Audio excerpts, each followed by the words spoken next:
Halo semuanya, terima kasih telah mengklik video ini dan selamat menonton. Gimana kabar kalian hari ini? Semoga kabarnya baik-baik saja. Pada video kali ini, kita akan melanjutkan alur cerita novel, yang berjudul The Regress Son of a Dog is an Assassin. Kita akan membahasnya dari chapter 57 sampai chapter 67. Gimana keseruan ceritanya? Langsung saja kita masuk ke alur ceritanya. Di malam yang berkabut, seorang pria berambut perak, Lucion, terbang menembus langit gelap dengan seorang wanita berambut merah yang mengikutinya. Saat terbang, Lucion tiba-tiba berhenti dan mengendus bau busuk yang berasal dari dataran luas di bawah mereka. Wanita itu, penasaran, bertanya apakah dia merasakan sesuatu yang tidak menyenangkan. Lucion merespons dengan mengatakan bahwa bau itu adalah sesuatu yang bahkan seorang naga seperti dirinya tidak bisa tolerir. Mereka berada di dekat pinggiran Luen, tempat Royal Academy berada.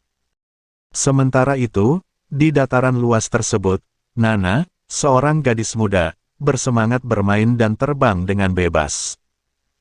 Brian, yang mengikutinya, memperingatkan Nana untuk berhati-hati. Mereka berdua terlihat menikmati waktu mereka di tempat yang sepi itu, sekitar 10 km dari Luen.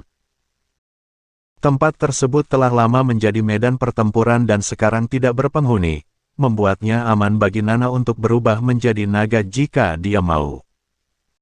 Kaeram, sebuah entitas yang tampaknya berinteraksi dengan Lucion, muncul dan membuat komentar sinis.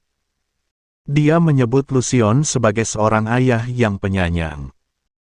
Meskipun Kaeram mengejek Lucion tentang kemungkinan menciptakan seorang ibu untuk Nana, Lucion mengabaikan ejekan tersebut dan berbicara tentang betapa sulitnya hidup damai. Lucion sadar bahwa kedamaian yang mereka miliki saat ini hanyalah sementara. Tiba-tiba, ledakan cahaya putih muncul di langit dan turun ke tanah, mengelilingi area tersebut dengan penghalang yang kuat. Nana, yang sedang bermain, menabrak penghalang tak terlihat dan jatuh ke belakang. Brian segera mendekati Nana dan menenangkannya. Penghalang tersebut sangat kuat, setara dengan kekuatan magis Grand Magus, dan memancarkan aura menakutkan yang jelas bukan milik manusia. Lucion menginstruksikan Brian untuk membawa Nana lebih dekat padanya. Saat mereka berkumpul, kilatan cahaya di penghalang mulai mengeluarkan energi ilahi yang hanya bisa dipancarkan oleh garis keturunan para dewa. Seorang sosok besar dengan rambut perak dan tanduk muncul dari dalam asap, memperlihatkan dirinya sebagai seekor naga. Di belakangnya berdiri seorang naga betina yang juga memancarkan aura serupa. Naga perak itu mengamati Nana yang bersembunyi di balik kaki Lucion dan menyadari bahwa bau busuk yang dia rasakan berasal dari Nana, yang merupakan campuran naga dan manusia. Dengan nada menghina, naga itu menyebut Nana sebagai keturunan yang menjijikkan dan menanyakan kepada Lucion apakah dia adalah penguasa dari keturunan campuran itu. Lucion, marah dan merasa terhina, hanya menatap naga itu tanpa menjawab. Naga perak itu kemudian mengancam untuk mencabut mata Lucion. Namun, Lucion tetap tenang dan memancarkan aura hitam dari kakinya, melindungi dirinya dengan penghalang penahanan lain di dalam penghalang naga tersebut. Naga itu terkejut dan tidak percaya bahwa manusia biasa bisa menggunakan kekuatan seperti itu di dalam penghalangnya. Sementara itu, Nana gemetar ketakutan. Lucion menginstruksikan Brian untuk menjauhkan Nana darinya dan melindunginya. Brian segera mengikuti perintah Lucion, membungkus Nana dengan jubahnya dan menjauhkannya dari Lucion. Mengabaikan kata-kata naga perak, Lucion menutup matanya dan mengucapkan dengan tenang, bentuk bayangan ke-9, manifestasi pedang iblis. Suasana menjadi sangat tegang, dan Lucion bersiap untuk menghadapi naga tersebut dengan kekuatannya yang luar biasa. Dengan suasana yang tegang dan penuh misteri, Qian, yang telah bertransformasi menjadi kabut hitam dan tampak jauh dari wujud manusia, sekarang memancarkan aura negatif yang menakutkan. Lucion Kalonis Aron Moarlian Charlotte, seorang naga perak berdarah murni, mengamati perubahan ini dengan penuh minat. Qian, yang tampak lebih percaya diri, melangkah keluar dari penghalang penahanan.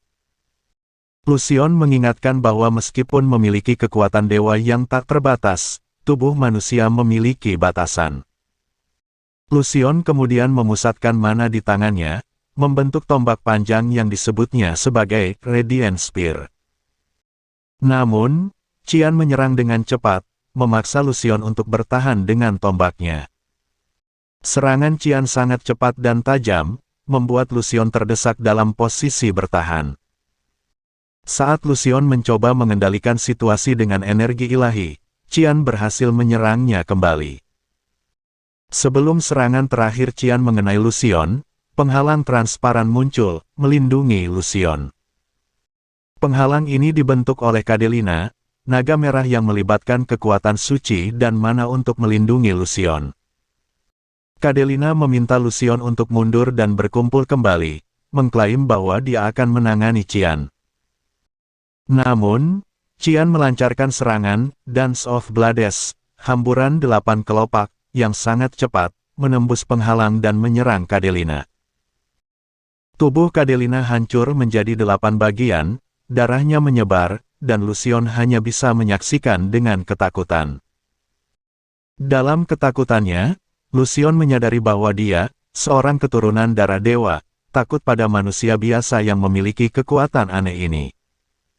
Qian, yang tidak lagi terikat oleh emosi atau keraguan, mengamati Lucion dengan dingin. Lucion, dengan mana dan energi ilahi yang besar, mencoba kembali ke wujud aslinya sebagai naga perak.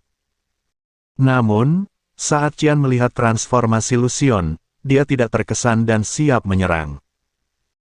Qian, sebagai seorang pembunuh yang hanya peduli pada efisiensi, tidak menghormati aturan atau etiket pertarungan yang mungkin ada. Dalam serangan terakhirnya, Qian menyerang tubuh Lucion yang sedang bertransformasi dengan teknik tarian pedang, akar pohon yang tangguh. Serangan ini menembus tubuh Lucion seperti akar pohon, menghancurkannya dari dalam. Lucion berteriak kesakitan saat tubuhnya hancur, dan Qian menyaksikan kehancurannya dengan puas. Dalam beberapa menit, Qian berhasil membunuh 2 naga terhebat di bumi. Mayat-mayat naga yang hancur berserakan di sekitar, dan pemandangan ini tampak seperti pesta kemenangan bagi Qian.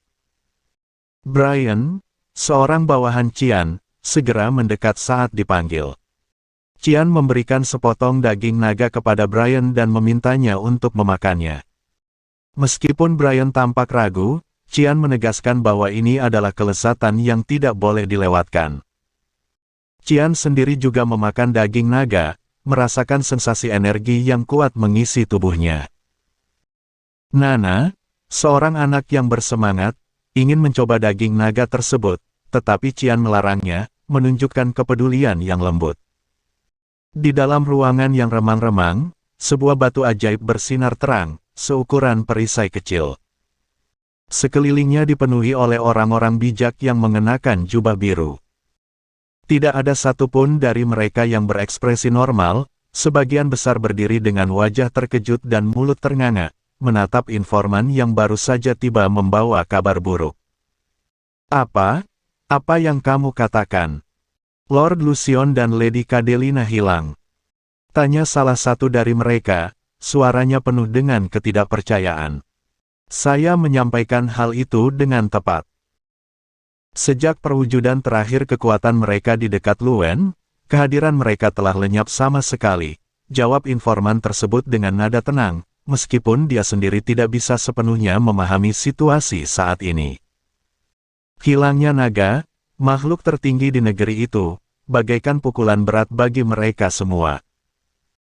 Meskipun disebut hilang, praktisnya sama saja dengan kepunahan karena tidak ada jejak keberadaan mereka yang tersisa di dunia ini. Batu naga, yang dulunya bercahaya terang, kini redup, menjadi bukti hilangnya Lucion dan Cadelina. Seperti yang kalian lihat, kedua batu naga ini telah kehilangan cahayanya. Ketika mereka awalnya menyerahkan artefak ini kepada kami, mereka dengan jelas menyatakan bahwa ketika cahaya dari batu-batu ini menghilang, mereka akan lenyap dari dunia ini. Para bijak mendengarkan dengan penuh perhatian, sebagian besar dari mereka tidak bisa menerima kenyataan yang disampaikan. Di antara mereka, seorang pria parubaya yang duduk paling dekat dengan batu ajaib berwarna pelangi mengamati situasi ini dengan ekspresi serius. Dia adalah Regens Rainriver, kepala masyarakat sihir kerajaan garam dan salah satu dari sedikit orang di benua itu yang menyandang gelar Sage Agung. Desahan pendek keluar dari bibirnya, menarik perhatian semua orang di ruangan itu. Tatapan mereka terpusat pada Regens, berharap jawaban atau solusi darinya. Itu dekat Luwen, kan? Jika ada jejak pertempuran, maka Lucien dan Cadelina akan binasa dalam pertempuran itu, bukan? Tanyanya, memecah kesunyian. Ya. Namun, Lord Lucien dan Lady Cadelina memiliki kekuatan yang setara dengan peringkat 8. Menetapkan gelar kepada almarhum tidak ada gunanya. Tidak perlu meninggikannya lebih jauh, Regens mengangkat tangannya, menghentikan rasa hormat berlebihan pada para naga. Tetapi kita harus mempertimbangkan pertempuran ini dengan lebih hati-hati. Jika setetes darah pun tidak ditemukan, mungkin orang yang membunuh kedua naga itu menghapus jejaknya dengan sihir. Lanjutnya, tapi, Tuan Regens, seperti yang Anda ketahui, kemampuan sihir para penyelidik tidaklah rendah. Sebagian besar setidaknya berada di peringkat 7 atau lebih tinggi.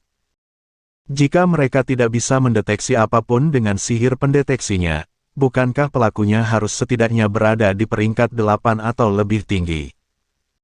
Kemungkinan pengguna atribut gelap, potong Regens, menghususkan dalam penyembunyian dan penipuan daripada sihir yang berorientasi pada pertempuran.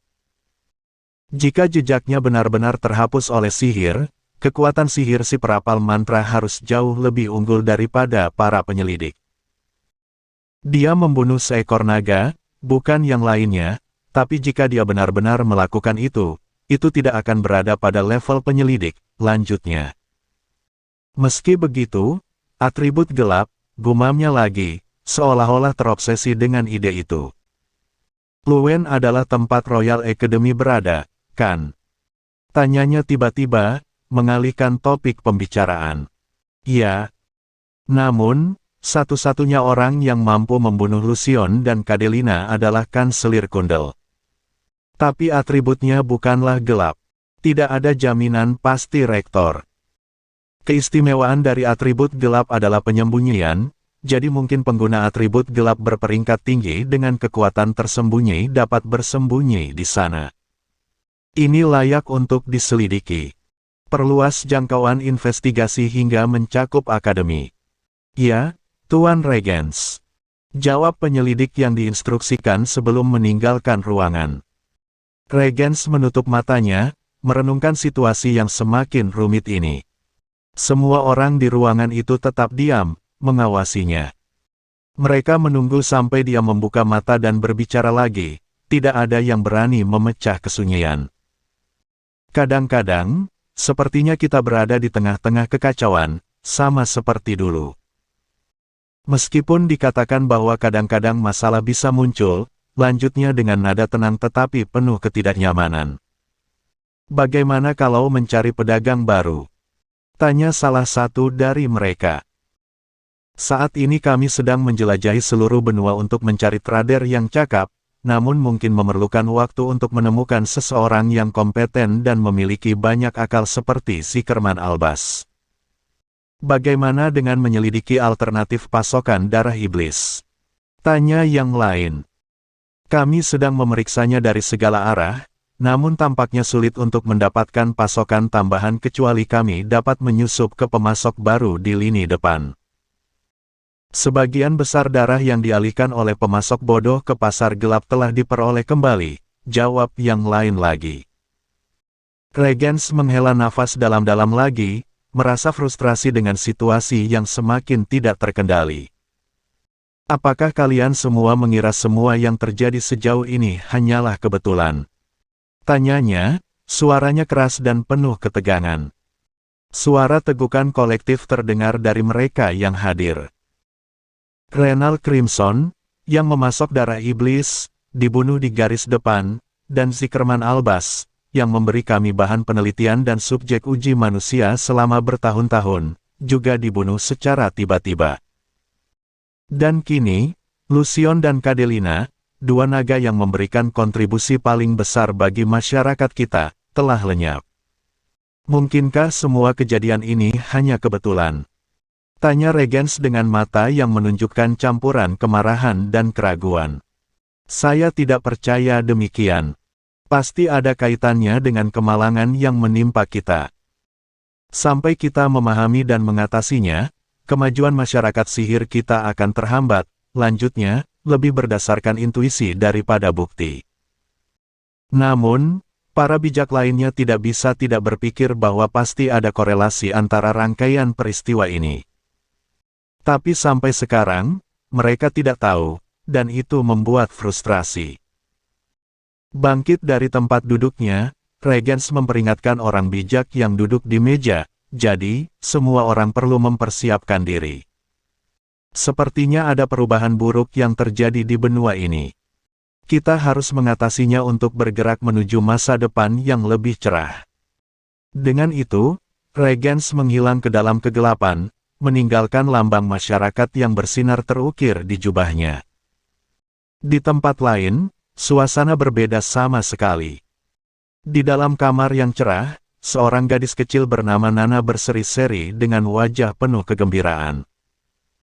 Dia sedang menikmati camilan yang dibawa oleh Putri Arin, kakaknya yang penuh kasih sayang. "Hei, bagaimana kabarnya? Lezat?" tanya Putri Arin dengan senyum hangat. "Ya, enak sekali. Cemilan dari Kak Arin paling enak," jawab Nana dengan pipi yang dipenuhi jajanan, seakan surga tidak dibutuhkan lagi. Di sudut ruangan, Brian sedang menyiapkan meja di depan sofa dan merebus teh. Wajahnya penuh dengan keringat, tegang seperti sedang hujan. Dia benar-benar melakukan apa yang tidak diminta. Arin melihat penampilan Brian dan bertanya pada Cian, apakah itu benar-benar hanya Brian, tidak ada ksatria lain. "Seperti yang kamu lihat, ya," jawab Cian. "Sebenarnya, Brian tidak seharusnya berada di sana." "Mengejutkan, bukan? Saya pikir Anda mungkin membawa pelayan dari mansion. Namanya Emily, kan?" lanjut Arin. "Saya tidak ingin membawanya, yang hanya seorang pembantu, ke akademi." "Saya juga tidak punya keinginan untuk melakukan trik," jawab Cian. Dia merasa lebih baik Emily tinggal di Velias daripada ikut ke akademi. "Arin, ini waktunya kelas sastra klasikmu." Tiba-tiba Resimus memeriksa jam dan memberitahu mereka bahwa waktu kelas sudah dekat. "Oh, apakah ini sudah waktunya?" tanya Arin dengan buru-buru, mulai membereskan barang-barangnya dan bersiap untuk berangkat. Setelah keduanya hilang, suasana akan sedikit tenang. Cian berpikir untuk bersantai dan berolahraga setelah ini. Tiba-tiba Arin berdiri dan menatap langsung ke wajah Cian. "Apakah ada sesuatu yang ingin kamu katakan?" tanya Cian. "Kenapa kamu seperti itu? Apakah kamu tidak ada kelas yang harus dihadiri?" "Kita sekelas?" tanya Arin dengan nada curiga. Cian mendesah dalam hati. Sang putri benar-benar perhatian, bahkan ketika dia hanya ingin bolos. "Aku akan ikut," jawabnya singkat. "Nana, aku akan satu kelas dengan Papa. Bermainlah dengan baik bersama Brian sampai saat itu tiba," seru Arin kepada adiknya. "Ya, selamat bersenang-senang, Kak Arin," jawab Nana dengan ceria, melambaikan tangannya. Pendapat Cian tidak penting lagi. Dengan wajah ceria Nana yang melambaikan tangan, tubuhnya sudah berada di luar asrama bersama Arin. "Tentunya kamu tidak berencana membolos lagi, kan?" Meskipun menjaga Nana itu penting, tugas utama seorang siswa adalah menghadiri kelas. Kalau kamu terus-terusan bolos dan akhirnya gagal, bukankah itu jadi masalah, Qian? Arin benar-benar perhatian dan tegas. Qian hanya mengalihkan pandangannya sedikit dan berpikir untuk menjauh. Pada saat itu, sosok yang dikenalnya mendekat. Itu adalah Kranz, saudara tirinya. Kranz melihat Qian, ragu-ragu sejenak, lalu segera berbalik dan pergi. Tidak salah lagi, Qian telah menginstruksikan dia untuk melakukan hal itu. Dia akan menghilang begitu dia melihat Qian. Bukankah dia tadi adikmu? Tanya Arin. Ya, tapi kami tidak sedekat itu, jawab Qian memotong pembicaraan lebih lanjut. Selanjutnya, saat mereka tiba di gedung utama, Qian bertemu dengan wajah familiar lainnya di ujung lorong. Itu adalah Baret Louis Semil, didukung oleh para ksatria dan membungkuk dengan satu kaki terangkat. Wajah arogannya tetap tidak berubah. Hah! Baret berteriak saat melihat Qian, kemudian memerintahkan para ksatria untuk membawanya pergi sebelum melarikan diri. Itu hampir secepat seorang pembunuh yang melenyapkan target dan menghilang. Ada apa, Qian? Apakah ada sesuatu di sana? Tanya Arin. Tidak ada apa-apa, jawab Qian sambil menaiki tangga tanpa mengungkapkan apapun. Obrolan puluhan siswa tiba-tiba terdiam, semua mata tertuju ke arah Qian. Ekspresi mereka seolah mempertanyakan mengapa dia ada di sana.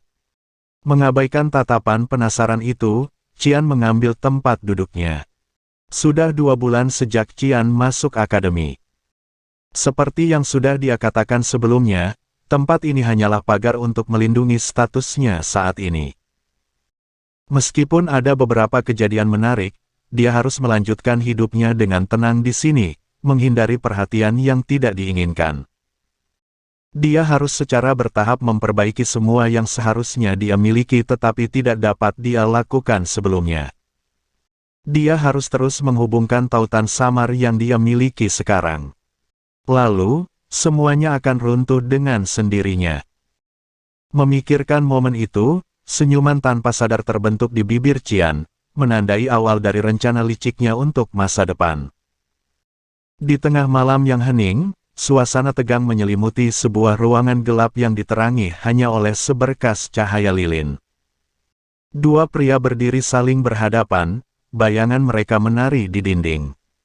Salah satunya, Ashel, memandang tajam pada Klen yang baru saja memberikan laporan. Sebuah faksi tak dikenal sedang mengawasi punggung Qian. Tanya Ashel dengan alis terangkat. Klen mengangguk pelan, wajahnya menyiratkan kebingungan. Ya, semua pengintai yang dikirim sebelumnya telah ditangani oleh mereka. Dan apa identitas mereka? Ashel melanjutkan, matanya menyipit. Klen menghela napas berat. Sayangnya, kami belum bisa memastikannya. Namun, menurut satu-satunya pengintai yang masih hidup, mereka merasa lebih seperti pembunuh terlatih daripada ksatria biasa. Berdasarkan pengamatan saya sendiri, tampaknya mereka mempertahankan batas tertentu tetapi cepat bertindak jika batas itu dilewati. Nada bicara Klen yang acuh tak acuh tidak cocok dengan keseriusan laporan itu. Ashel memikirkan informasi tersebut, mencoba merangkai potongan-potongan puzzle yang masih belum jelas.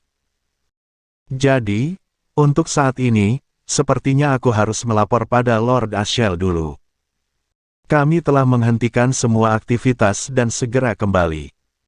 Saya minta maaf karena tidak memberikan informasi sebanyak yang Anda inginkan. Klen berbicara dengan nada resmi sebelum menundukkan kepalanya dalam-dalam dan berbalik menuju pintu. Terima kasih untuk usaha Anda. Saya perlu memikirkan hal ini sedikit. Anda boleh pergi sekarang, kata Ashel, menghentikan Klen sesaat sebelum dia membuka pintu. Klen berhenti sejenak, menoleh ke belakang. Semoga berkah Lumendel menyertaimu, katanya sebelum melanjutkan keluar dari ruangan. Ashel menatap pintu yang tertutup dengan ekspresi misterius. Dia tenggelam dalam kontemplasi, memikirkan berbagai kemungkinan yang bisa terjadi.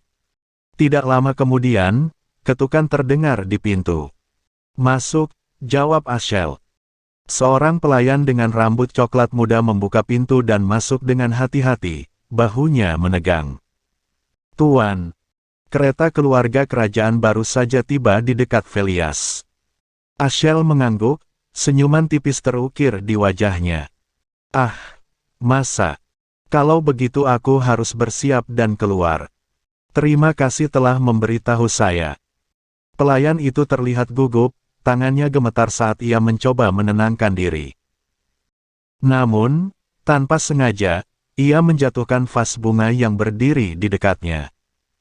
Menabrak. Vas itu pecah dengan suara keras, dan pelayan itu segera mulai mengumpulkan pecahan kaca dengan tangan gemetar. Ashel mendekati pelayan tersebut dan mengucapkan mantra restorasi. Cahaya putih yang terpancar dari tangannya menyelimuti pecahan kaca di tangan pelayan itu. Potongan-potongan itu tampak menyatu dengan sendirinya, dan tak lama kemudian, potongan-potongan itu kembali ke keadaan semula sebelum dipecah. Pelayan itu tertegun, tidak percaya dengan apa yang baru saja terjadi. "Ashel, apakah kamu terluka?" tanya Ashel dengan lembut. "Tidak. Aku baik-baik saja, Tuan. Terima kasih atas perhatian Anda," jawab pelayan itu dengan wajah penuh kekaguman. Ashel memandang pelayan itu dengan perhatian yang tidak biasa. "Kalau dipikir-pikir, wajahmu terlihat familiar. Namamu, apakah itu Emily?" "Ya, aku sedang melayani Tuan termuda," jawab Emily dengan terbata-bata. Ashel tersenyum misterius. "Ya, belum ada yang mengamati Cian sedekat pelayan pribadinya, kan?" Emily mengangguk pelan, tidak yakin harus berkata apa. "Maukah kamu menjadi pelayan pribadiku kali ini?" tanya Ashel, membuat Emily tercengang. Di tempat lain, suasana di dalam ruang rapat rahasia masyarakat sihir kerajaan garam sangat tegang. Regent Rainriver, ketua masyarakat itu, tengah membaca laporan yang baru saja diterimanya. "Apakah dia anak bungsu dari Duke Vert?"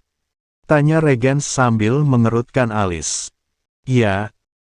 Meskipun dia pendatang baru, dia adalah salah satu dari sedikit pengguna elemen gelap di akademi, hampir secara eksklusif memiliki atribut kegelapan 92%, jawab penyelidik. Regent terkekeh, merasa heran dengan informasi tersebut. "Dengan atribut kegelapan sebesar 92%, kamu akan mengira dia hampir seperti dewa jika kamu hanya melihat angkanya." Penyelidik mengangguk. Menurut penyelidik, meskipun berstatus bangsawan, dia ditugaskan di asrama kerajaan, Royal Crown, di akademi. Sejak itu, pengaruh Kaisar Dione mulai berperan, dan dia menerima banyak perhatian tidak hanya dari keluarga kerajaan tetapi juga dari kepala sekolah, Kundel Quazel. "Sepertinya tidak ada satupun individu normal di antara anak-anak di keluarga itu," komentar Regents, merasa tertarik namun tetap skeptis. Penyelidik melanjutkan. "Jadi, apa yang ingin kamu katakan? Bahwa anak laki-laki ini, yang bahkan tidak bisa menjentikkan jarinya, dicurigai membunuh naga, apakah itu maksudmu?"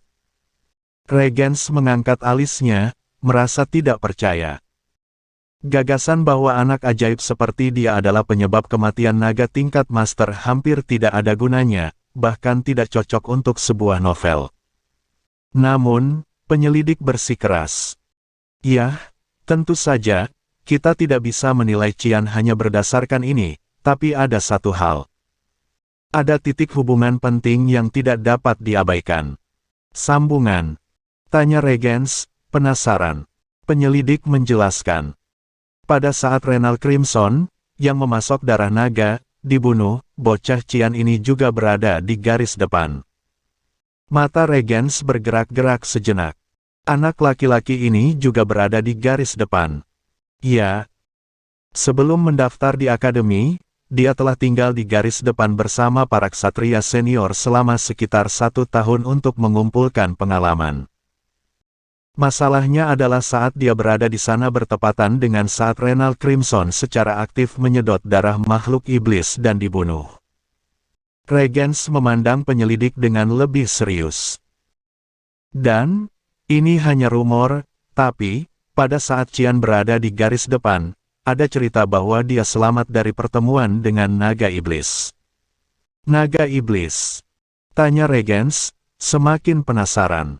Ya. Kami masih menyelidiki detailnya, tapi cerita yang kami terima adalah selama kunjungan Kaisar Dione ke garis depan bersama putri kelima, invasi binatang iblis terjadi, dan setelah itu, Qian, untuk melindungi putri kelima, menjadi umpan dan diculik oleh naga iblis, tapi kembali hidup. Jelas penyelidik. Regens terkejut, lalu tiba-tiba tertawa. Hahaha, ini konyol. Yang bisa saya lakukan hanyalah tertawa. Jadi, dia mendapat perhatian dari kaisar dan kepala sekolah tanpa alasan. Seorang teman yang sudah sangat populer di usia muda. Regens tertawa terbahak-bahak, kemudian berbicara sambil mengambil draft laporannya lagi. Menurutmu berapa banyak orang yang akan terdaftar di Royal Academy dari kerajaan garam kita dalam 2 tahun ke depan? Penyelidik terdiam sejenak, berpikir. Ya, aku harus memeriksa jumlah pastinya, tapi menurutku akan ada sekitar 200 orang. Tuliskan, perintah Regens. Pilih tidak hanya anak-anak dari keluarga bangsawan, tapi semua individu berbakat dari seluruh kerajaan. Status tidak menjadi masalah, apakah mereka orang biasa atau orang rendahan. Tidak apa-apa bahkan bagi orang yang telah melarikan diri dari negara lain. Kami harus menarik setidaknya 2 kali lipat jumlah orang yang direncanakan saat ini. Penyelidik terlihat ragu. Tapi jika itu terjadi, bukankah akan ada reaksi balik dari keluarga kerajaan dan keluarga bangsawan lainnya? Itu bukan urusanmu. Setiap orang memiliki sesuatu untuk dilakukan dalam posisinya. Tidak ada perkembangan bagi negara ini meskipun apa yang dikatakan oleh serangga emas. Saya akan pastikan untuk menyampaikan hal itu kepada Yang Mulia Raja, kata Regens tegas. Setelah penyelidik pergi, Regens tetap sendirian, menatap kosong ke batu ajaib yang diletakkan di atas meja. Saat bibirnya melengkung menjadi seringai, batu ajaib itu sedikit berkilauan dengan cahaya warna-warni. Di tempat lain, di sebuah taman di pusat kota Velias, Ashel berbicara dengan seorang pria berambut perak yang tampak anggun dan bermartabat. Pria itu adalah Louis Snell Severlerus, pangeran pertama Kekaisaran Usif. Apakah sudah 2 tahun sejak lulus dari Royal Academy? Kamu nampaknya cukup puas di sini, di kampung halamanmu, Ashel, kata Louis Snell sambil menyerukan tehnya. Ashel, apakah kamu puas di sini, di kampung halamanmu? Tanya Louis Snell dengan penuh perhatian. Ashel menatap pangeran dengan senyum tipis. Seperti kata pepatah, tidak ada tempat seperti rumah, bukan? Namun, Louis Snell menyatakan pendapatnya. Setidaknya, menurutku tidak seperti itu. Tempat ini membosankan kapanpun kamu datang, tapi menurutku masih lebih baik dari istana kekaisaran. Rambut perak Louis Snell tergerai angin, dan matanya berbinar-binar. Apakah Yang Mulia Kaisar baik-baik saja? Tanyanya, mengganti topik pembicaraan. Itu hanya gejala periodik, tidak ada yang serius. Hanya saja waktunya kali ini tidak tepat. Bagiku, lumayanlah karena aku bisa melihat wajahmu, bukan? Jawab sang pangeran sambil menyeruput tehnya. Saat ini, Kaisar Dione terbaring di tempat tidur karena penyakit jantungnya yang tiba-tiba memburuk, meninggalkan Louis Snell untuk menangani misi diplomatik tunggal. Jadi, berapa lama kamu berencana berdiam diri di tempat terpencil ini? Bukankah sudah waktunya untuk menetap di suatu tempat? Louis Snell menanyakan hal tersebut dengan tulus. Ashel menjawab dengan bijaksana, masih banyak yang harus dipelajari. Saya hanya ingin belajar lebih banyak dari pihak ayah saya demi kekaisaran dan keluarga.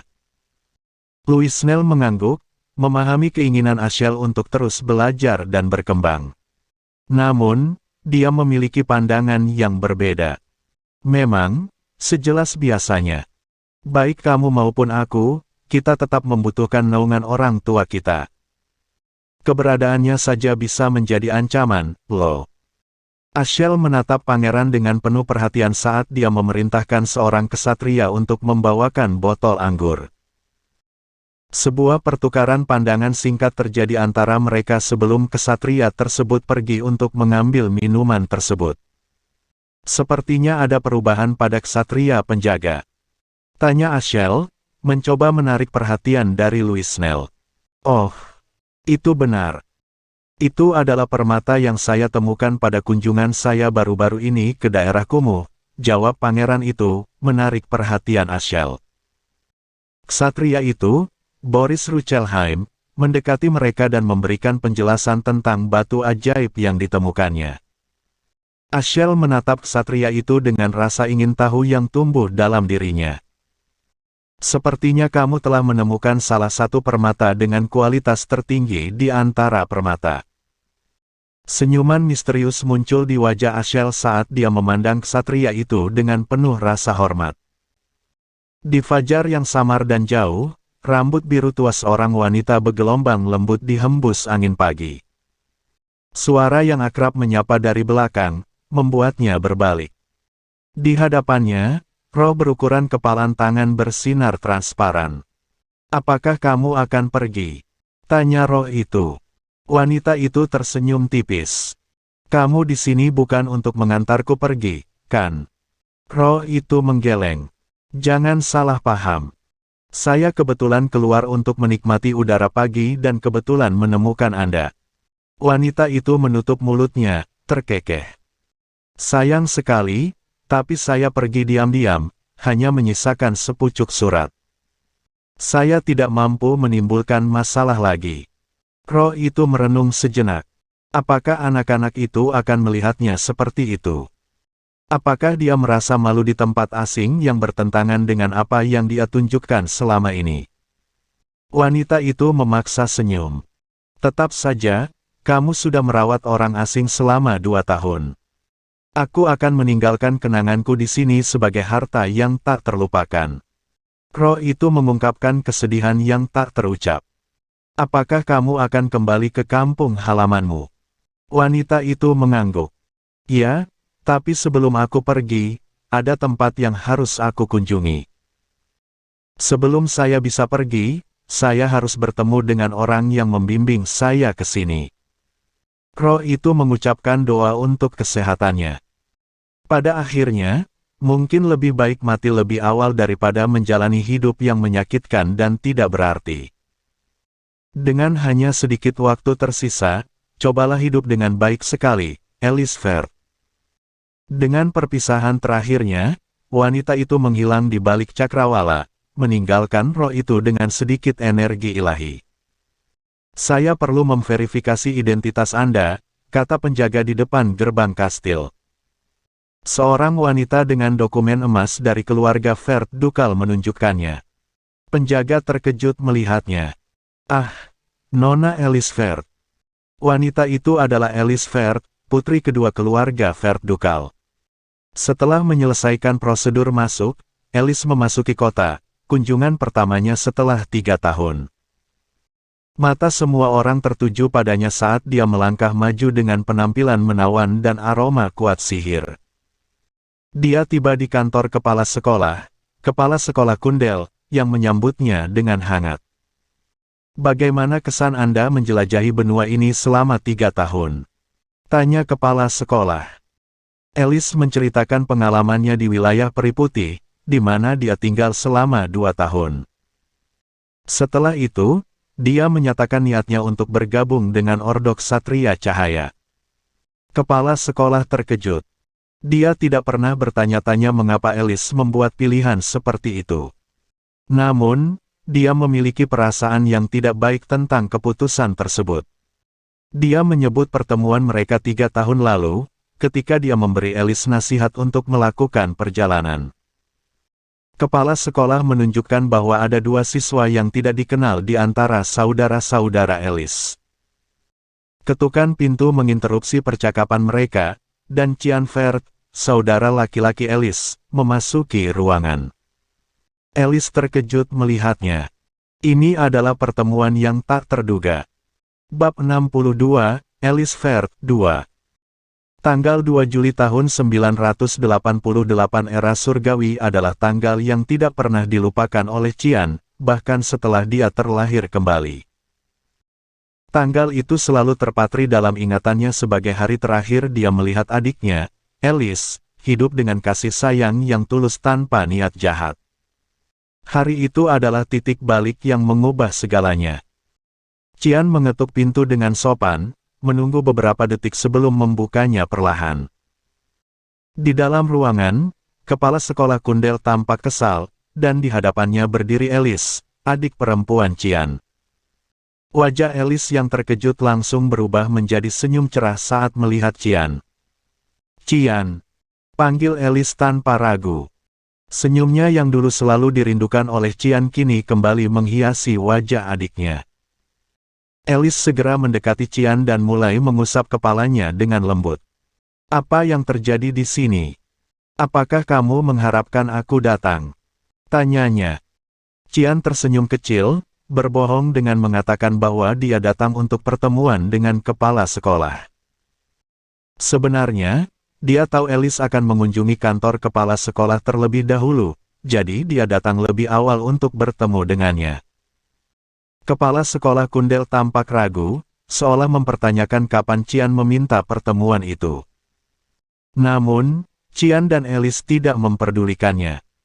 Mereka saling bertukar candaan ringan, menunjukkan betapa dekatnya mereka sebagai saudara. 2 tahun telah berlalu dengan cepat. Alice kembali setelah 2 tahun tinggal di tempat lain, sementara Cian menyelesaikan tahun ketiganya di akademi. Selama 2 tahun itu, Cian tidak pernah pulang ke kampung halamannya, memilih untuk tetap di akademi. Alice tampak heran mendengar alasan Cian yang tidak pulang karena merasa tidak ada yang menyambutnya di rumah. "Bahkan jika aku kembali, tidak ada yang menyambutku, kan?" jawab Cian.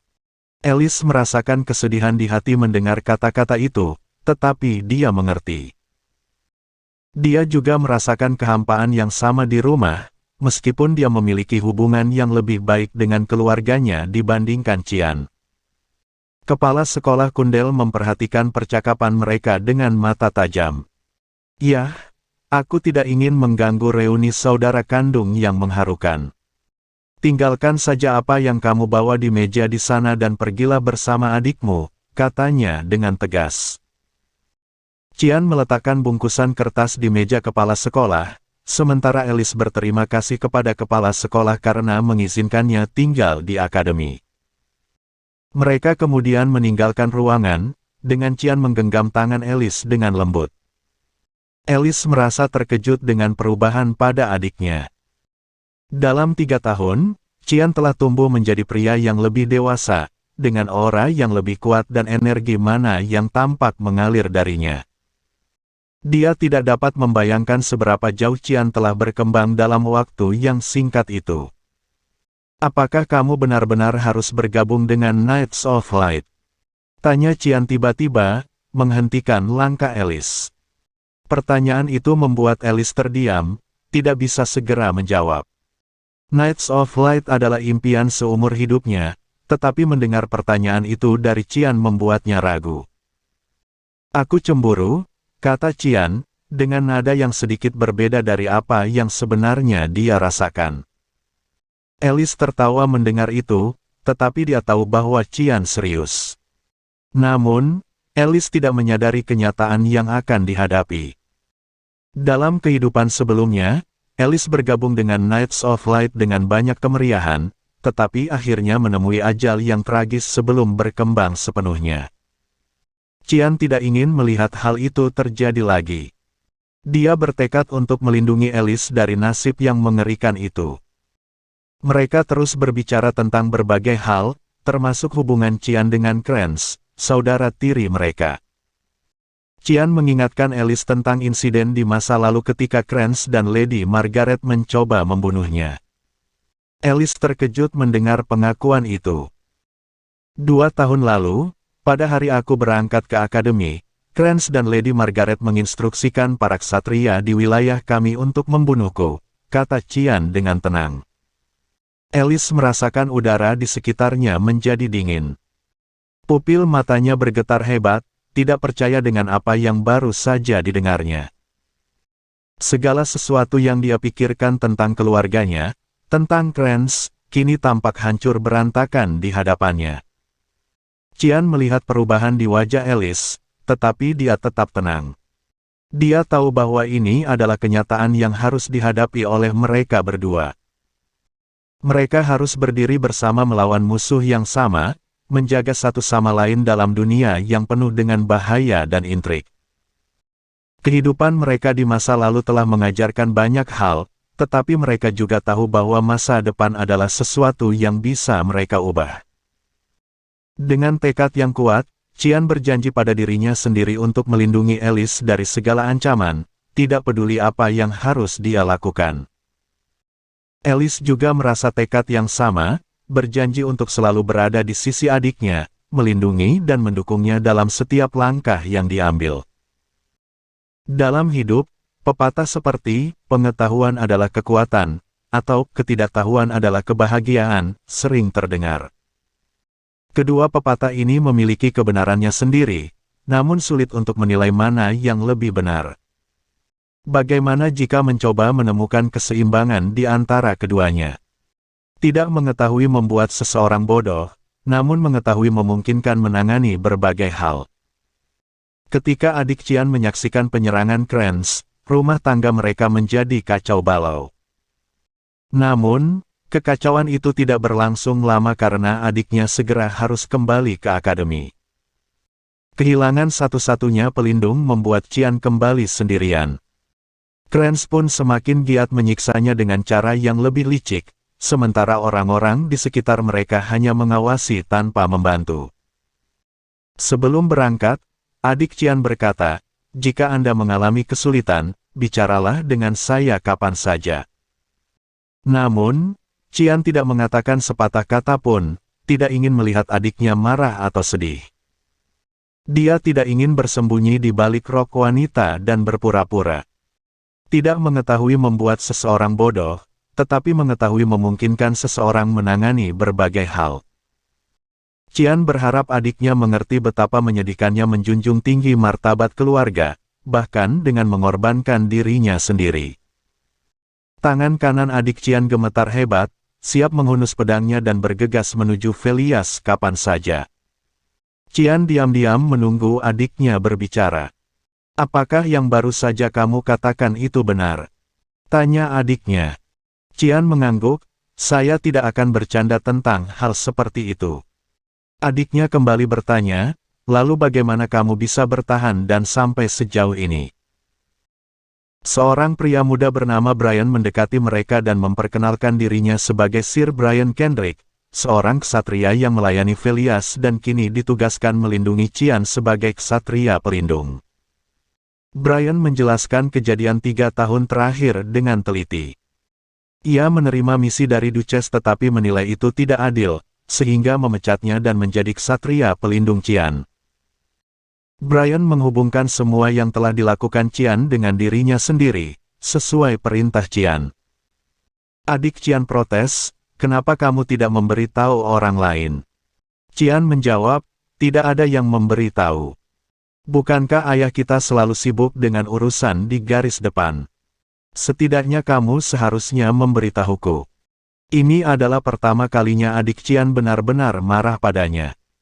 Namun, Qian belum pernah melihat seseorang marah atas namanya seperti ini sebelumnya.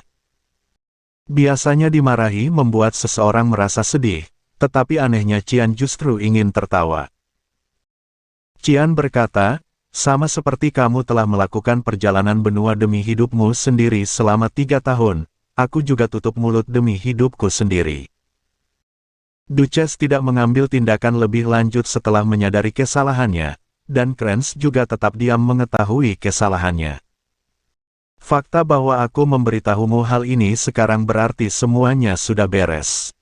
Adik Qian tidak bisa menerima ini. Dia meraih bahu Qian dan mulai memprotes dengan keras. Namun, Qian menatap matanya yang penuh air mata tanpa bergeming. Adiknya berkata, "Maafkan aku, Qian. Aku berjanji untuk hidup untukmu, namun aku bahkan tidak tahu apa yang telah kamu lalui." Qian terus berbicara, tetapi adiknya cerdas dan kuat. Dengan kata-kata ini, adiknya cepat memahami apa yang perlu dia lakukan. Adiknya berkata, "Aku ingin ngobrol pelan-pelan denganmu dan bahkan mengunjungi asramamu, tapi sepertinya sulit sekarang. Aku harus pergi ke suatu tempat yang mendesak." Qian bertanya dengan kikuk, "Akankah kamu kembali?" Adiknya menjawab, "Tentu saja." Ia membelai kepala Qian dengan lembut dan memeluknya. "Kamu tidak harus menanggung semuanya sendirian, Qian. Tidak apa-apa untuk mengatakan itu sulit jika itu sulit." Nafas lembut adiknya di telinganya membawa rasa ketenangan yang tiada taraf. Qian merasa nyaman dan hangat, bersyukur atas perasaan ini. Setelah adiknya pergi, Brian bertanya dengan nada khawatir, apa kamu baik-baik saja, tuanku?" Qian menjawab, "Mengapa?" Brian khawatir jika telah menimbulkan kekhawatiran yang tidak perlu pada Nona Alice. Namun, Qian mengangkat bahunya dan berkata, "Hati manusia bagaikan buluh yang bergoyang, namun terkadang keras kepala seperti batu. Orang-orang seperti saudara perempuannya khususnya seperti itu." Qian berharap adiknya dapat mengatasi apa yang ada di depannya dengan baik. Adiknya memang sudah mengatasi dengan baik. Setelah mengantar adiknya, Qian kembali ke kantor kepala sekolah. Kepala sekolah, yang sudah mengantisipasi kedatangannya, menatapnya penuh pengertian. "Sepertinya kamu sudah memeriksanya," kata kepala sekolah yang sedang membaca dokumen kertas putih yang Qian serahkan. "Seperti biasa, saya tidak akan bertanya dari mana Anda mendapatkan informasi ini," lanjutnya. Qian menghargai sikap kepala sekolah yang tidak banyak bertanya. Kepala sekolah menanyakan, "Apakah kamu benar-benar berharap aku mempercayai hal ini?" Tatapannya sama sekali tidak ramah. Ia merangkum dokumen yang Qian berikan, beberapa ksatria tingkat tinggi Orde Cahaya terhubung dengan keluarga kerajaan, terutama Pangeran Louis Snell Severus. Mereka berencana memprovokasi monster di area garis depan, menyebabkan konflik besar yang waktunya bertepatan dengan kunjungan keluarga kerajaan ke garis depan. Kepala sekolah merasa ini terdengar seperti plot novel yang absurd. Kepala sekolah melanjutkan, "Sudah lebih dari 10 tahun sejak saya meninggalkan keluarga, namun bukan berarti saya menutup telinga. Tapi keluarga dan Louis Snell merencanakan ini tanpa sepengetahuanku. Sejujurnya, saya mungkin akan merobeknya tanpa berpikir dua kali jika orang lain menyerahkannya kepada saya." Meskipun kepala sekolah biasanya mengabaikan kehormatan keluarga, kali ini ia merasa ada yang tidak konsisten. Kepala sekolah berkata, "Lagi pula, bukan berarti akulah yang akan memastikan kebenarannya, kan?" Qian setuju. Kepala sekolah berbicara terus terang dan menyebutkan bahwa informannya akan segera membawa berita untuk diawasi. Qian berharap nasihat terselubungnya sebagai penasihat akan membantu kepala sekolah mengatasi apa yang ada di depannya. Kepala sekolah bertanya apakah ini ada hubungannya dengan adiknya. Qian menyangkal dengan setengah hati, namun kepala sekolah tampaknya sudah tahu jawabannya. Kepala sekolah mengatakan bahwa mata Qian bergetar saat bertemu Alice. Kepala sekolah menganggap Alice sebagai putrinya sendiri dan merasa tidak ada alasan untuk membenci anak itu. Qian setuju bahwa Alice memang istimewa. Kepala sekolah melanjutkan, "Jadi, dengan memberiku informasi seperti novel ini, apa yang kamu harapkan dariku?" Qian bukan tipe orang yang tidak mengharapkan imbalan atas tindakan kebaikan. Kepala sekolah mengetahui hal ini, itulah sebabnya dia terus menanyakan imbalan apa yang Qian inginkan. Qian menjawab, bukankah yang sudah kamu lakukan sudah cukup? Kepala sekolah merasa kehidupan sekolah Qian ceroboh, meskipun Qian merasa hidupnya sudah tenang tanpa banyak kesulitan. Qian memutuskan untuk bertanya sekali lagi, saya punya satu pertanyaan untuk ditanyakan. Beberapa waktu yang lalu, saat kamu mengobrol dengan adikku, aku mendengar ada seorang siswa yang tidak bisa dibaca melalui tanganmu. Kepala sekolah mengatakan bahwa itu adalah orang yang ada dalam pikiran Qian. Kepala sekolah yakin tentang orang lain tetapi tidak bisa melihat masa depannya sendiri.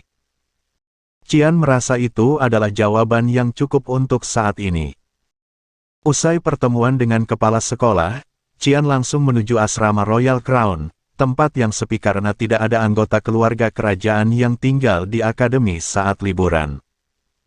Ketika Qian memasuki kamarnya, ia disambut oleh Brian yang segera memberinya 2 amplop. Di mana kamu mendapatkan ini? Tanya Qian. Satu diterima dari penerima resmi akademi, dan yang lainnya dari petugas kebersihan di istana kerajaan. Keduanya meminta Anda untuk menerimanya secara langsung, jawab Brian.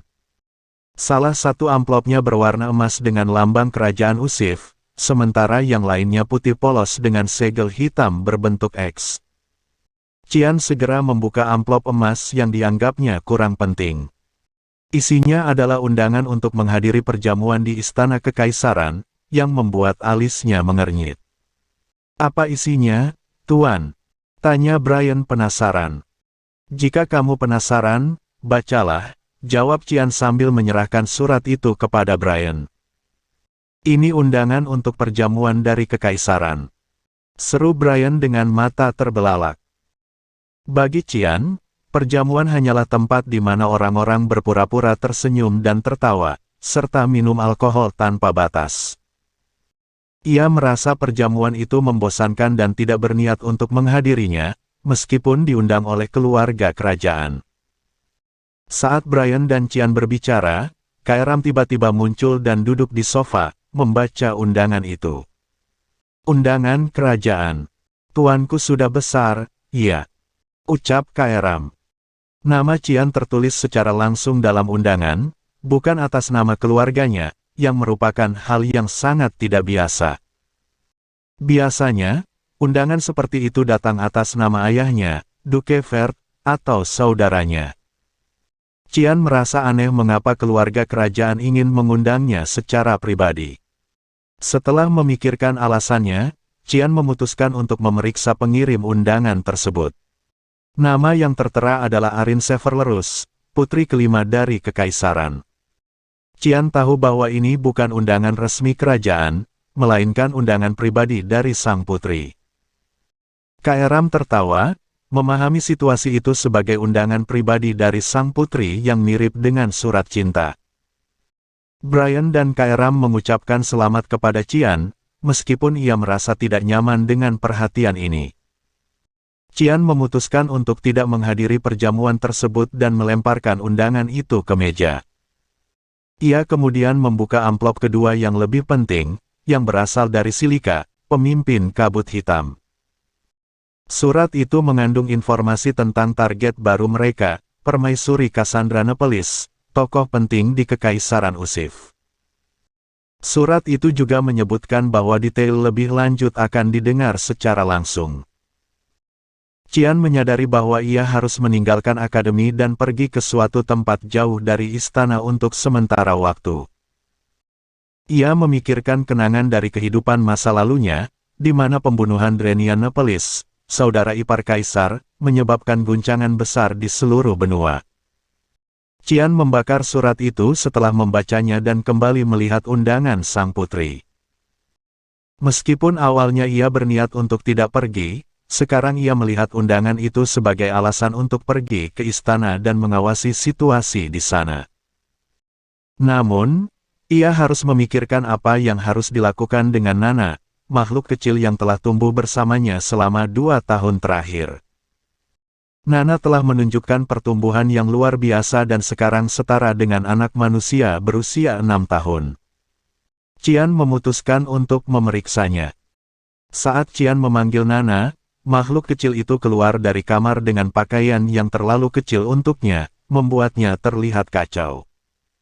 Qian, Brian, dan Kairam terkejut melihat perubahan pada Nana. Tumbuhnya Nana yang begitu cepat tanpa peringatan membuat mereka bertanya-tanya apakah ini normal. Di mansion keluarga Vert, suasana sedang sibuk dan penuh dengan persiapan. Brian sedang sibuk mengatur berbagai hal untuk perjalanan mereka ke istana esok hari. Kegiatannya termasuk memelihara gerbong dan menyiapkan perlengkapan yang diperlukan. Di dalam mansion, seorang anak perempuan bernama Nana sedang menikmati makanan dengan lahap. Nafsu makannya meningkat seiring dengan pertumbuhannya yang cepat. Meskipun Nana sebenarnya adalah naga berdarah murni, dia tampak seperti anak manusia biasa berkat kemampuan barunya untuk menyembunyikan tanduk, sayap, dan ekornya. Setelah selesai makan, Nana dengan mudah menyembunyikan ciri-ciri naganya, membuat semua orang di sekitarnya terkejut dan bingung.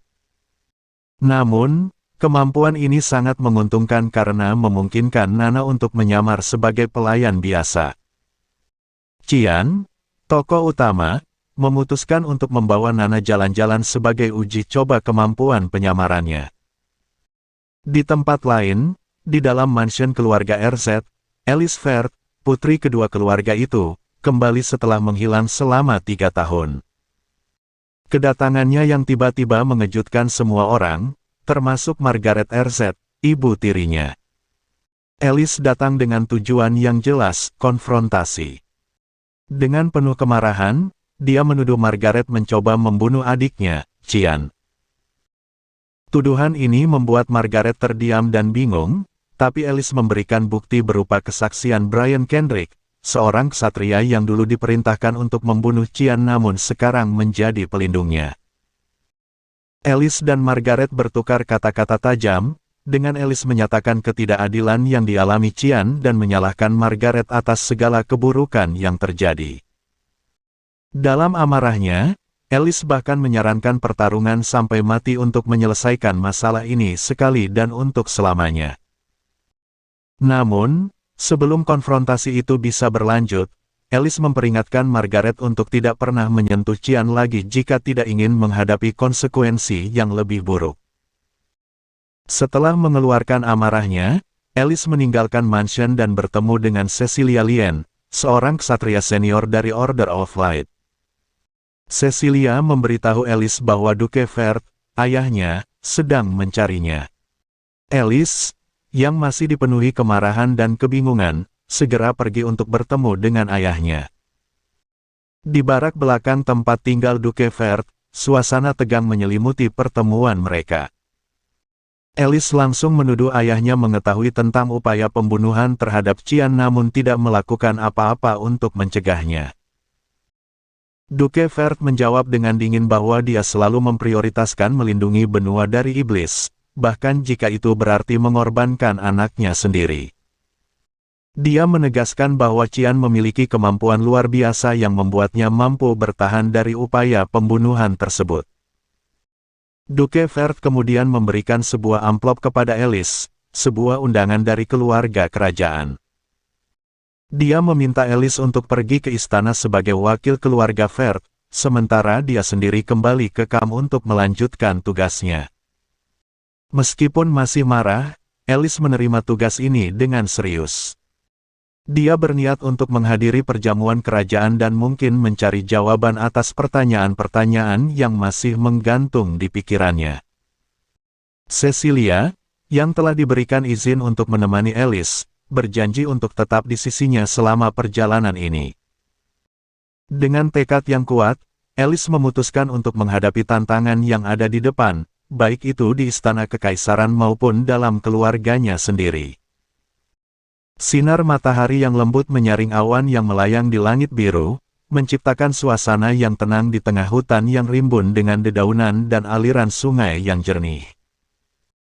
Pemandangan alam yang indah ini tampak biasa bagi sebagian orang, namun bagi Nana, seorang anak kecil yang jarang berkelana, ini adalah tontonan yang menakjubkan. "Papa, lihat itu. Ini sangat menarik." Nana, Dengan semangat yang meluap-luap, tidak bisa mengalihkan pandangannya dari jendela kereta. Ayahnya, Qian Fert, mengerti kegembiraan putrinya. Meski Nana pernah berjalan-jalan sebelumnya, ini pertama kalinya dia melakukan perjalanan sejauh ini. Nana, apakah kamu ingat apa yang aku katakan? Tanya Qian sambil tersenyum lembut. Tentu saja. Aku pelayan papa sekarang. Saya telah belajar dari buku bagaimana seorang pelayan harus bersikap terhadap tuannya. Jawaban Nana membuat Qian tersenyum, meskipun dia agak khawatir tentang kecerdasan putrinya yang tampaknya melampaui usianya. Dengan postur yang anggun dan sikap yang sopan, Nana terlihat seperti wanita dewasa, bukan anak kecil yang nakal. Kereta yang mereka tumpangi tiba-tiba melambat, membuat Qian mencondongkan tubuh keluar jendela untuk melihat apa yang terjadi.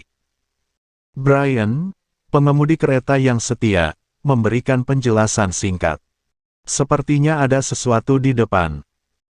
Dari kehadiran yang dirasakannya, Qian bisa menebak bahwa mereka menghadapi sekelompok perampok, sekitar 7 hingga 8 orang, yang bersembunyi di kedua sisi jalur hutan.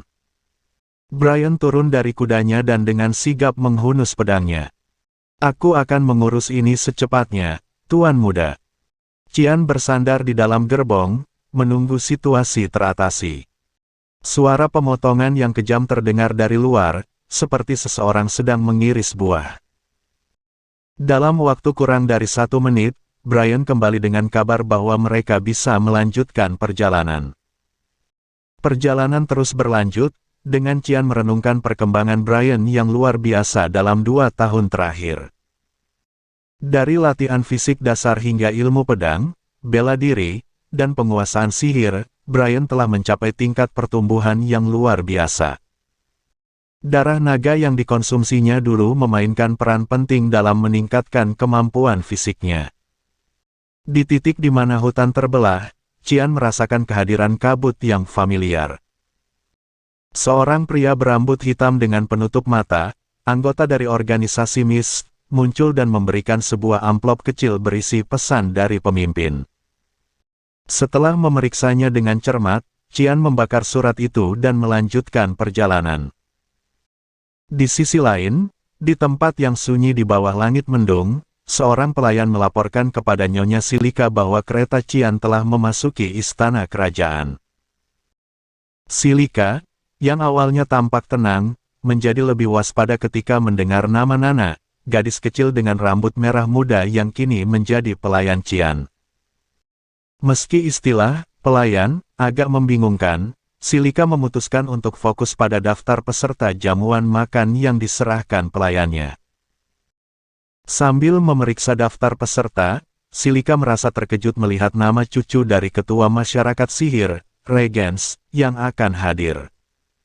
Hal ini menambah kerumitan dan resiko terhadap tugas mereka.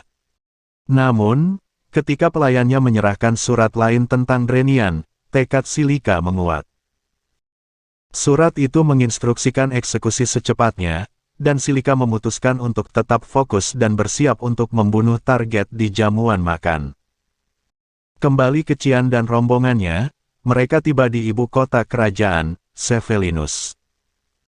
Kota ini adalah tempat di mana Kaisar Rastat Severlerus meletakkan dasar negara, sebuah kota megah yang penuh kemakmuran dan juga korupsi. Nana yang penasaran melihat-lihat jalanan, tanpa sengaja menabrak seseorang.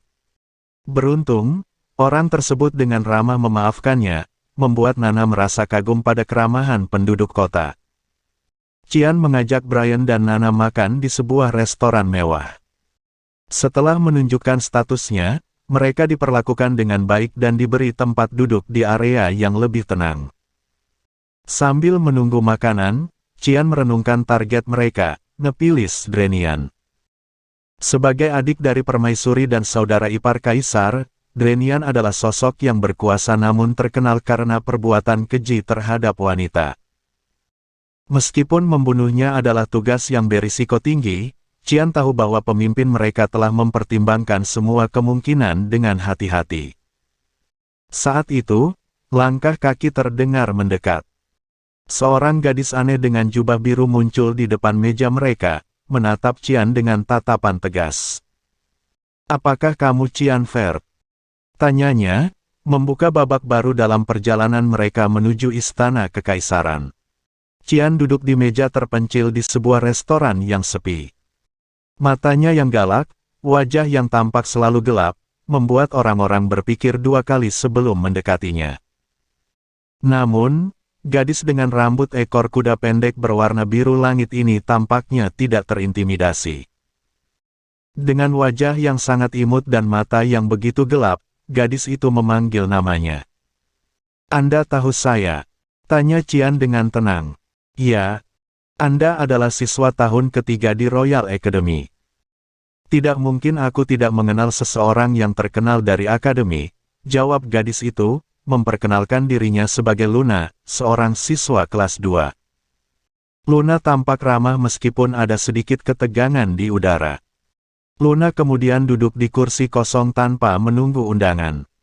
Matanya tertuju pada Nana dan Brian, pelayan dan ksatria pelindung Qian. "Yah, kamu terlihat seperti pelayan dan ksatria pelindung. Sepertinya kalian rukun. Makan bersama di satu tempat." "Yah, semacam itu. Tidak perlu duduk terpisah, kan?" balas Qian. Saat pelayan datang menyajikan hidangan, Luna menatap meja yang penuh dengan makanan dengan tatapan penasaran. "Apakah kamu akan makan semua ini?" "Ye, baiklah, iya. Pelayanku cenderung makan banyak," jawab Qian, mencoba menjelaskan tanpa terlalu banyak detail. Nana, tanpa ragu, mulai menikmati makanannya. Luna, sambil mengamati dengan minat, kemudian menyatakan bahwa dia berasal dari masyarakat sihir kerajaan garam. Qian mengenali jubah yang dikenakan Luna, menunjukkan bahwa dia memiliki mata yang tajam. "Saya menerima undangan dari keluarga kekaisaran untuk menghadiri jamuan makan. Itu sebabnya saya di sini," jelas Qian saat ditanya alasan kehadirannya di ibu kota kekaisaran. Luna pun menunjukkan undangannya sendiri, menjelaskan bahwa kakeknya yang memaksanya untuk datang. Saat Qian sedang merenungkan apa yang terjadi, beberapa orang berjubah biru muncul di sudut jalan. Luna pamit dengan sopan, menyebutkan nama lengkapnya, Luna Rainriver, sebelum pergi. Qian tercengang mendengar nama itu, memicu ingatan tentang keluarga Rainriver yang terkenal gila dengan eksperimen sihir mereka. Setelah makan, Qian menuju ke penginapan terdekat dan mendapatkan kamar. Dia berencana untuk segera menghadiri jamuan makan, meski merasa khawatir tentang Luna dan keterlibatannya dengan masyarakat sihir kerajaan garam. Saat malam tiba, Qian merasa ada sesuatu yang tidak beres dan memutuskan untuk keluar. Di gang gelap, dia bertemu dengan Klen Diego, pelayan setia Ashel. Klen memberitahu Qian bahwa akan ada banyak penyusup yang berkumpul di sekitar dirinya, dikirim oleh Ashel. Qian tertawa mendengar berita itu, menyadari bahwa ibu kota kekaisaran digunakan sebagai tempat untuk memantau gerak-geriknya. Klen kemudian menambahkan, dengan hati-hati, bahwa ada skema antara pangeran pertama dan Ashel di perjamuan tersebut. Tujuan dari skema itu adalah pembunuhan Luna Rainriver. Mendengar hal itu, Qian tercengang. Pembunuhan Luna. Nama yang baru saja dia kenal kini menjadi pusat perhatian dalam konspirasi besar ini. Perasaan bingung dan khawatir mulai memenuhi pikirannya.